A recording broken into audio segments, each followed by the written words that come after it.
Weather update మనకు అంతోంది. ఏపీలో weather ఎలా ఉండబోతోందో అధికారులు చెప్తున్నారు. ఇప్పటికే మనకు తెలుసు ఎండలు మండిపోతున్నాయి. ఏపీ వ్యాప్తంగా ఉదయం 8 గంటల నుంచి ప్రజలు బయటికి రావాలంటే భయపడిపోతున్నారు.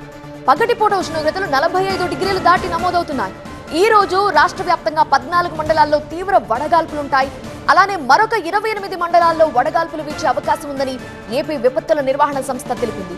ఉత్తరాంధ్ర, రాయలసీమ జిల్లాల్లో గరిష్ట ఉష్ణోగ్రతలు నమోదయ్యే అవకాశాలున్నాయని అంచనా వేశారు.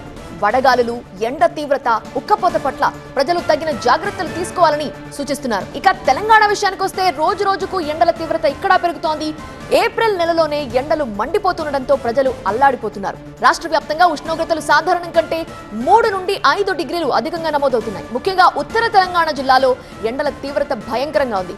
హైదరాబాద్ లో కూడా 41 డిగ్రీల వరకు ఉష్ణోగ్రతలు నమోదవుతుండటంతో నగరవాసులు ఉక్కిరిబిక్కిరవుతున్నారు. ఏప్రిల్ 28 వరకు తెలంగాణలో తీవ్రమైన హీట్ వేవ్ కొనసాగే అవకాశం ఉందన్నారు అధికారులు.